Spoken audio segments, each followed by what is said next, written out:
గౌరవనీయులైన తమకు అట్లాగే గౌరవ సభలో ఉన్న సభ్యులకి ఈ రాష్ట్రంలో ప్రచార మాధ్యమాల ద్వారా చూస్తున్న రాష్ట్ర ప్రజలకి ముందుగా నా నమస్కారాలు తెలియజేస్తున్నాం అధ్యక్ష నాకు 2026-27 బడ్జెట్ సమావేశాల ముందు గవర్నర్ గారు చెప్పిన ప్రసంగానికి ధన్యవాదములు చెప్పే విషయంలో నాకు అవకాశం ఇచ్చినందుకు మీకు ధన్యవాదములు తెలియజేసుకుంటున్నాను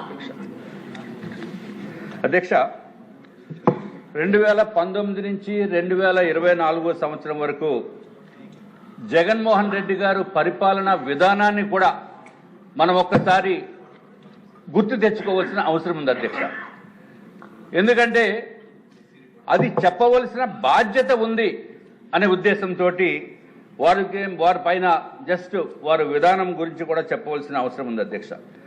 మనము అప్పుడు ఉన్న వికృత రాక్షస పరిపాలన నుంచి మన రాష్ట్రాన్ని అత్యంత అద్భుతమైన విధానంతో అభివృద్ధి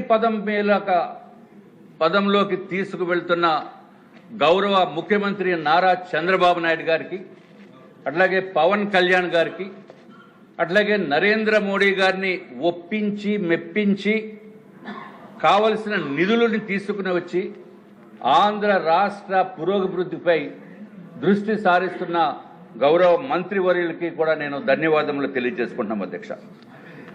మొన్న గవర్నర్ గారు ప్రసంగంలో ఏదైతే ప్రసంగం చేసేటప్పుడు వైఎస్ఆర్సీపీ నాయకులు వారందరూ కూడా వచ్చి మనల్ని ఏ విధంగా అగౌరవపరిచారో అనేది కూడా మీరందరూ కూడా చూడటం జరిగింది అధ్యక్ష. ఇటువంటి పరిస్థితి నుంచి వారు విధానాన్ని చూసి డెఫినెట్గా భారతీయ జనతా పార్టీ తరఫున మేము దాన్ని తీవ్రంగా ఖండిస్తున్నాం అధ్యక్ష. వారు చేసిన విధానం ఏంటంటే అధ్యక్ష, మనల్నే కాకుండా గౌరవ గవర్నర్ గారిని అట్లాగే మిగిలిన సభ్యుల్ని ఆంధ్ర రాష్ట్ర ప్రజల్ని కూడా వారు అగౌరవపరిచినట్టుగా మనం భావించవలసిన అవసరం ఉంది అధ్యక్ష. డెఫినెట్గా నాకున్న నమ్మకం ఏంటంటే రాష్ట్ర ప్రజలు దీన్ని పరిగణలోకి తీసుకుని మున్ముందు వారికి తగిన సమాధానం చెప్తారు అధ్యక్ష. ఏదైతే రాక్షస పాలన గురించి మనము మాట్లాడుకుంటున్నామో దాన్ని కూడా ఇంకొకసారి మనం గుర్తు చేసుకోవాల్సిన అవసరం ఉంది అధ్యక్ష. వారి అరాచకాలకి బెదిరింపులకి మన రాష్ట్రం నుంచి అనేక ఇండస్ట్రీస్, ఐటీ కంపెనీస్ కూడా బయటకు వెళ్ళిపోయినాయి అధ్యక్ష. ఏదైతే అమర్ రాజా బ్యాటరీ ఉందో, ఐబిఎం ఉందో, హెచ్ఎస్బిసి ఉందో, అలాగే ఐటీ కంపెనీస్ కూడా రాష్ట్రం నుంచి బయటికి వెళ్ళిపోయిన పరిస్థితి ఉంది అధ్యక్ష. అట్లాగే అధ్యక్ష కియా మోటార్స్ కూడా వాళ్ళకి బెదిరింపులు కూడా జరిగిన విషయం మీ అందరికీ తెలుసు అధ్యక్ష.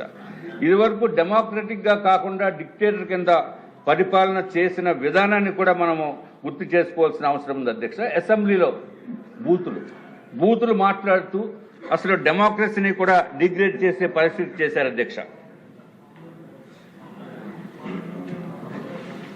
అధ్యక్ష.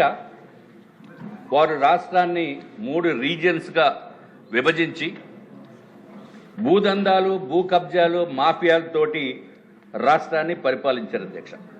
అట్లాగే కాంట్రాక్టర్స్కి పేమెంట్స్ ఇవ్వకుండా నిధుల్ని మళ్లించి రాష్ట్రాన్ని అప్పులు పాలు చేశారు అధ్యక్ష. లిక్కర్ కల్తీ, అన్నిటిలోనే కల్తీ అధ్యక్ష. ఆఖరికి ఎంతో పవిత్రంగా భావించే తిరుమల తిరుపతి స్వామివారి లడ్డూ విషయంలో కూడా జరిగిన విషయం అందరికీ తెలుసు అధ్యక్ష. పవిత్ర ఆలయాలను కూడా ధ్వంసం చేసిన ఘనత వైఎస్ఆర్సీపీది అధ్యక్ష. విశాఖపట్నంలో అయితే ఋషికొండని సర్వనాశనం చేసి అక్కడ ఆయనకు కావలసిన విధంగా సుమారు 500 కోట్ల రూపాయలతోటి ఒక ప్యాలెస్ లాంటి భవనాలను నిర్మించుకున్నారు అధ్యక్ష.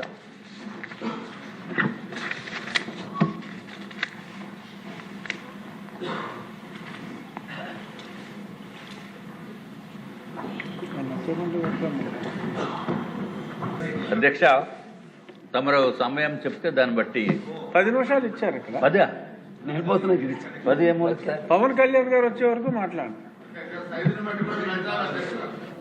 పవన్ కళ్యాణ్ గారు వచ్చే వరకు ఈరోజు పక్కన పెట్టుకుని 5 పెట్టి వెళ్తారు అధ్యక్ష. నా అదృష్టం ఏంటంటే ఈరోజు నా పక్కన బాలకృష్ణ గారికి ఉన్నారు అధ్యక్ష. కాబట్టి కొంచెం టైం ఎక్కువ ఇస్తారని నేను భావిస్తున్నాను అధ్యక్ష. అధ్యక్ష, శాంతి భద్రతలను కంప్లీట్ గా గాలికి వదిలేశారు అధ్యక్ష. ప్రస్తుత గౌరవ ముఖ్యమంత్రి నారా చంద్రబాబు నాయుడు గారిని, ఉప ముఖ్యమంత్రి వర్యులు పవన్ కళ్యాణ్ గారిని కూడా విశాఖపట్నం వచ్చినప్పుడు వారిని అడ్డుకొని ఏ విధంగా దుర్మార్గపు పనులు చేశారో అది కూడా మనం గుర్తుకు తీసుకురావాల్సిన అవసరం ఉంది అధ్యక్ష. అట్లాగే అధ్యక్ష, వారి హయాంలో ఎక్కడా కూడా ఇండస్ట్రీస్ కానీ ఐటీ కంపెనీలు కానీ కొత్తగా తెచ్చింది లేదు, శంకుస్థాపన చేసింది అసలు లేదు అధ్యక్ష. ఐటీ కంపెనీస్కి అయితే అధ్యక్ష ఇన్సెంటివ్స్ ఇవ్వకుండా సుమారు 100 నుంచి 150 కంపెనీలని మూతపడే విధంగా చేసిన ఘనత వైఎస్ఆర్సీపీ అధ్యక్ష. వైజాగ్లో అధ్యక్ష ఏదైతే గౌరవ ముఖ్యమంత్రి గారు ఇదివరకు ఉన్న టైంలో అధ్యక్ష 2019 నుంచి 19కి ముందు అధ్యక్ష స్టార్టప్ విలేజ్ అనేది స్టార్ట్ చేసి కొత్తగా ఐటీ కంపెనీస్కి స్టార్టప్స్కి ఉపయోగపడే విధంగా చేయటం జరిగింది అధ్యక్ష. చేసిన తర్వాత ఈ దుర్మార్గపు ప్రభుత్వం, అంతకుముందు ఉన్న ప్రభుత్వం అధ్యక్ష వైఎస్ఆర్సీపీ ప్రభుత్వము ఆ స్టార్టప్ విలేజ్ని కూడా మూసేసేది అధ్యక్ష. మూసేసి తర్వాత నో ఇండస్ట్రీస్ అనేది ఒక కాన్సెప్ట్ కింద పెట్టుకుని నో ఇండస్ట్రీస్ నో ఎంప్లాయ్మెంట్, అదే వారి కాన్సెప్ట్ తోటి చేసిన విధ్వంసకరమైన పరిపాలన అధ్యక్ష. విశాఖపట్నంలో అయితే అధ్యక్ష రైల్వే జోన్ శాంక్షన్ అయితే రైల్వే జోన్కి కావలసిన ల్యాండ్ కూడా ఇవ్వకుండా, కనీసం ల్యాండ్ కూడా కేటాయించకుండా చేసిన పని కూడా వైఎస్ఆర్సీపీ ప్రభుత్వం అని చెప్పి నేను తెలియజేసుకుంటున్నాం అధ్యక్ష. ఏదైతే మాస్టర్ ప్లాన్ రోడ్స్ ఉన్నాయో కోస్టల్ కారిడార్ పనులు కూడా జరగలేదు అధ్యక్ష. కేంద్ర ప్రభుత్వము కేటాయించిన నిధుల్ని కూడా అభివృద్ధి చేయకుండా దారి మళ్లించారు అధ్యక్ష. పోలవరం పనులు జరగలేదు.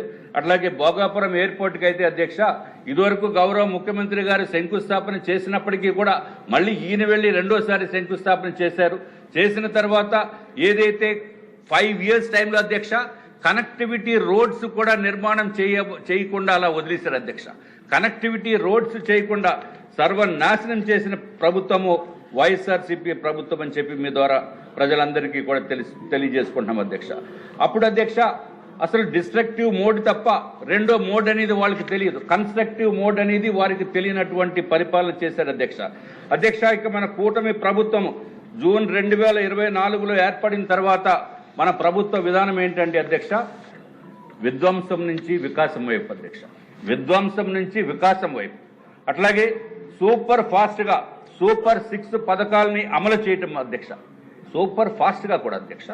అట్లాగే సంక్షేమము అభివృద్ధి మా ఎజెండాగా నవ్యాంధ్ర నిర్మాణం దిశగా గౌరవ ముఖ్యమంత్రి గారు చేపట్టిన విధానాలను చూస్తే ప్రజలందరూ కూడా యావత్ భారతదేశంలో ఉన్న ప్రతి ఒక్కరు కూడా ఆశ్చర్యపోయే పరిస్థితి అధ్యక్ష. ఇది మన ప్రభుత్వం అధ్యక్ష మంచి ప్రభుత్వము, స్వర్ణాంధ్రను సాధించే కూటమి ప్రభుత్వం.